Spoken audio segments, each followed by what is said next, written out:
Happy Friday, everyone. We made it an entire week doing distance learning. I'm so proud of everybody. You guys are putting in a lot of really hard work. And I have to say, 6th grade, you guys are really on it. Your opening tasks are all done by like early afternoon, and your homeworks are in pretty much before the evening. So I am really proud of you guys. You're really doing an awesome job. And honestly, your homework and your work looks great. It's almost as though we're in class. So keep up the great work, guys. Today, what we're gonna do is we're gonna do some state exam practice.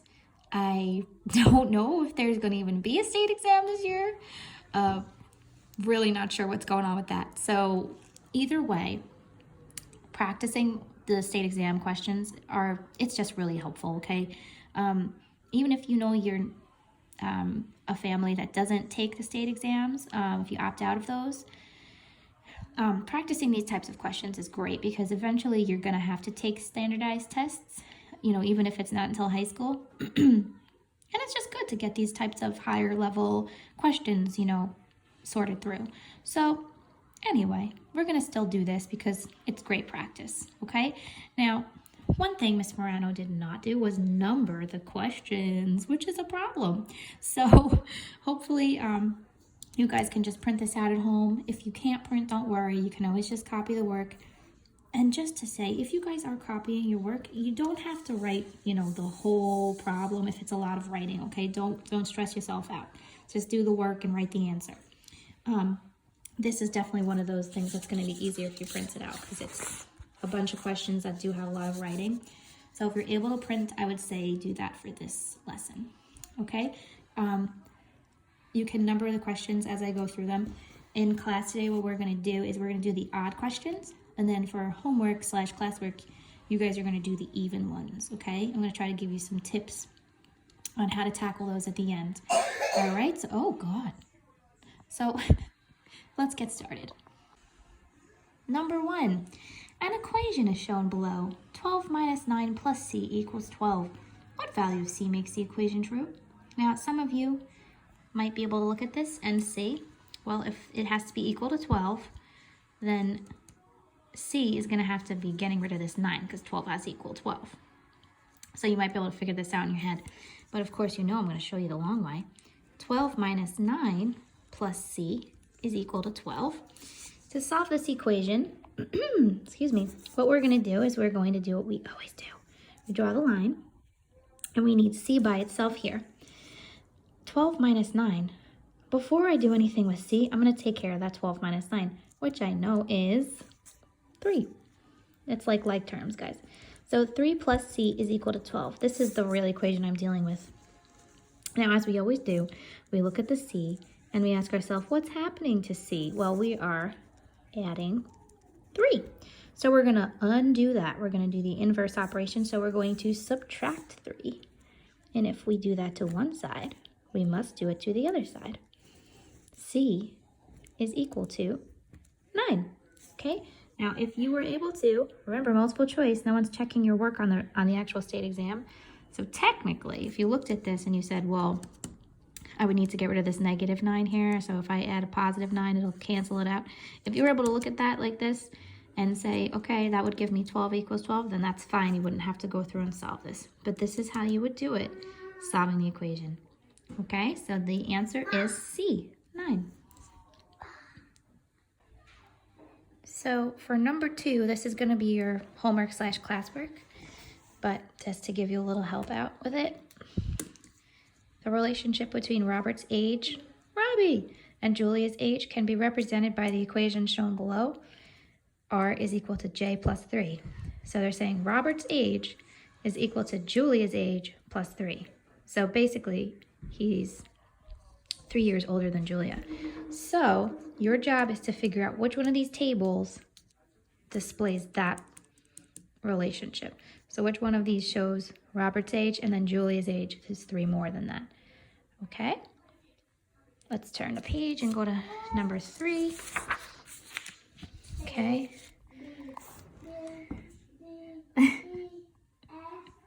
Please enjoy some background music by Drew. All right, this is, my favorite stuff here. Okay, so we're going to decide which one of these expressions is equivalent to this monstrosity here. So we have 5 times 4x plus 3 minus 2x. Remember, what we're doing is we're always simplifying. So we look to see if there's anything to distribute, and we look to see if there's any like terms. So in this case, there's both.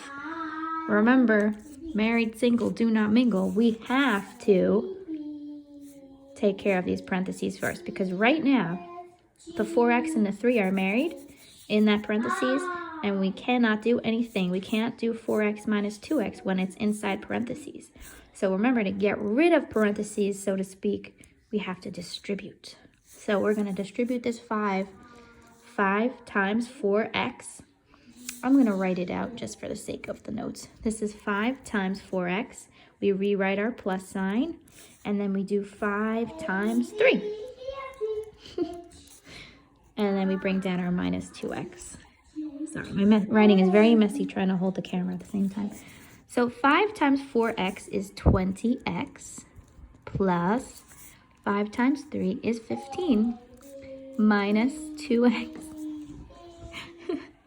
Okay, and now we can combine our like terms. We've got 20x minus 2x. Remember, one of the biggest mistakes that we've been making as a class is forgetting the sign before the term. You always have to circle it, because that will make the difference between getting 20 plus 2x and 20 minus 2x. So 20 minus 2x is 18x plus 15. Okay, and that's the answer. Okay, that's A. Well, you guys are also getting ABC practice right now. Okay, choice A. For number 4, you're going to do that at home. John, now you're in the problem. John's friend told him he can earn $49 for handing out flyers at a local concert. Hey, that's a good deal. John wants to calculate his hourly rate. If he's going to work for 3.5 hours, you can use this equation. 3.5x equals 49 can be used to determine his hourly rate. What would John's hourly rate be in dollars? So to figure this out, guys, all you have to do is solve for x. Solve the equation for x. Okay? All right, so number 5, they want us to decide which 2 expressions are equivalent. So you have to do these carefully, as a lot of you might look at this quickly and say, this is the answer, but it's not, right? Because x plus x plus x is how many x's, my friends? 3 x's. So that would be 3x, okay? And that's not the same as x to the 3rd. Not the same. I don't know what just happened there. Okay, so that's not choice A. Let's check out choice B. I've got 14x plus 10 minus 2x. And they're saying that this is equivalent to 16x plus 10. So this is exactly where you need to be careful about what I told you before with the negative. Okay, I have 2 like terms here, 14x, and I have minus 2x, not a positive 2x. 14x minus 2x is 12x plus 10. If you accidentally add these here, you're going to get this as your answer. So you got to be careful. This is not correct. All right, choice C, 12x plus 16 and 4 times 3x plus 4x. So let's see. 4 times 3x plus 4x. If we distribute, we'll see 4 times 3x is 12x, and 4 times 4x is 16x. Hooray, we found our answer. 12x plus 16x. They're equivalent. Okay? And then, of course, just to show you here, 12x squared plus 5x. These are not like terms. Why? Because this x has an exponent, and this one does not. So you cannot combine these to end up with the 17x squared. So my suggestion for these types of questions are to go slow and actually solve them yourself, because there's going to be a few of them that when you look at them quickly, you might think they would be the answer. All right, so take it nice and slow. Okay, guys, number 6, you're doing it at home.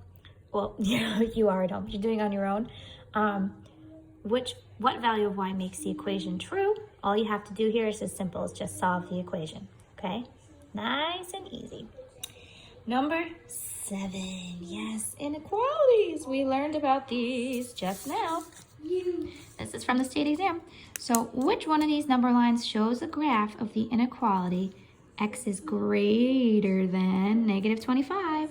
So first thing we know is, well, a greater than, it's not a or equal to sign, so it's going to be an open circle. So you could look here, and if there were any closed circles, you could eliminate them. Of course not, though. Of course, they have all of the open circles. And then the second thing we know is that because it's greater than, we can draw our little line and see which direction our arrow can go. Automatically, you can eliminate the two choices that are pointing to the left. Now we just have to look at the number. It's supposed to be negative 25, okay? So which one of these shows the graph beginning at negative 25 and then going to the right? This one's positive, this one's negative, so it's choice B, okay? Number 8, which expression is equivalent to 60 minus 3y minus 9? So your job here is to figure out which one of these gets you the same answer as this. Whoa. Oh gosh, my suggestion to you is to combine like terms first, okay? And then you can see which one is equal to. All right, so now we have our first short answer question. This is number 9. Tom, I think we actually did, no, we didn't do this one. Okay, Tom wants to order tickets online so that he and 3 of his friends, that is an important thing, you should underline that right away. He and 3 of his friends, how many people is that total? 4. They want to go together to a water park. The cost of the tickets is $16 per person. Another important thing. Maybe we did do this question in class once. There's also a $2.50 one-time service fee for ordering tickets online. So we're going to write an expression in terms of N that represents the cost for ordering N tickets online. So N is the number of tickets that we're ordering online. Okay? It's $16 per person. And there is a $2.50 one-time service fee, okay? So, however many people you're buying tickets for, you're gonna have to pay $16 for. So that means, let's just think about, these problems are the easiest if you put yourself in this situation. So imagine you're going yourself, right? You're gonna pay $16 for yourself, and then you also have to pay $2.50 for ordering it online. Now let's say you're ordering one for yourself and your best friend. $16 per person, that means you both have to pay $16. So you're doing 16 times 2. And then you still have to pay that darn fee for $2.50. Now let's imagine 4 people are going, right? They each have to pay $16. So that's 16 times 4. And then you still have to pay that fee on the side. So thinking about that pattern, what we're going to end up paying for is $16 per person. So we don't know how many people there are or how many tickets we're buying. We're using N. So that's 16 times N. Remember, we write that as 16N. Remember, that means multiplication. And then we have to add to that one-time fee of $2.50. That would be our expression, okay? Now we're going to use our expression to find the total cost for Tom and his friends. So they did tell us it was 4. That was nice. Sometimes they don't do that. So we're going to use our expression for 4 people. So we're going to $16 times N plus the $2.50. So we're just going to replace the N with 4. We're going to figure out how much this costs for 4 people. So 16 times 4 plus $2.50. Okay? So 16 times 4, that gives me 64, right? Plus $2.50. Okay, and that gives me a total of $66.50 for him and his friends to go. Not too bad, right, guys? Okay, guys, number 10 on your classwork, homework, whatever you want to call it, is a little tricky, and really we should be talking about geometry before I give you this question, but I think you guys can actually do it. So what I'm going to do is I'm going to ask you guys to try it, but it'll be optional, okay? So you don't have to do this one to get full credit for your homework, but I would say at least try it. The diagram shows a large square with two smaller squares in it. They want you to write an expression using exponents to represent the shaded area, okay? So basically what you want to do is to find the area of just what's shaded, you would have to take the area of the whole square and then subtract from that these two areas, okay? They want you to use exponents. So I'll just give you one little nice hint. In the area of a square, you're doing length times width, right? Area is length times width. We remember that, I hope. Oh my goodness. But since a square has the same length and the same width, what we use for the area of a square is side squared. Think about it. If this is 2 and this is 2, then 2 times 2, that's the same as 2 squared. Okay, so let's see if you can figure this out. If you can't, don't stress, please. I don't want people spending like 20 minutes trying to figure this out, okay? Just give it a shot. If you think you can do it, I know that you all actually can. So give it a shot. Number 11 we're going to do together though, okay? And this one may seem a little bit tricky, but just bear with me. A rectangular exercise mat has a perimeter of 36 feet. Now let's just think. I'm going to just draw a quick little sketcheroo here. Oh my gosh. Me trying to write while I'm holding a camera is horrifying. Okay. So this is a rectangle when it has, when we were talking about perimeter, we have a length and a width, right? The thing about rectangles is that the opposite sides are equal. So whatever the length is here, it's the same on this side, and whatever the width is, it's the same over here. So when we're finding the perimeter, usually what we're doing is we're adding everything up, right? So we're doing the length plus the length plus the width plus the width.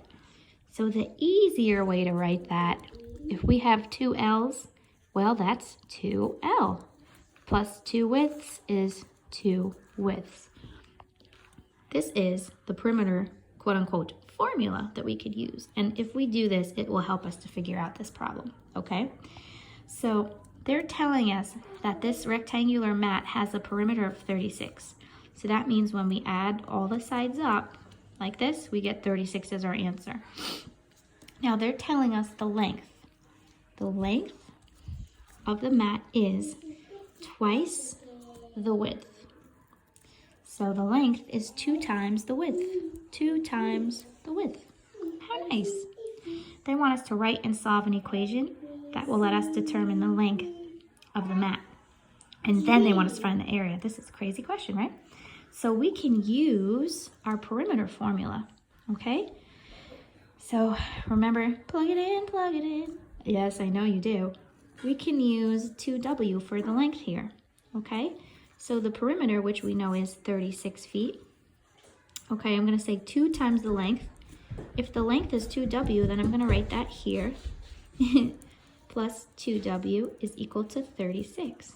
Pause, everyone. Drew is here. Yes, dear. Okay, so now 2 times 2W is just 4W.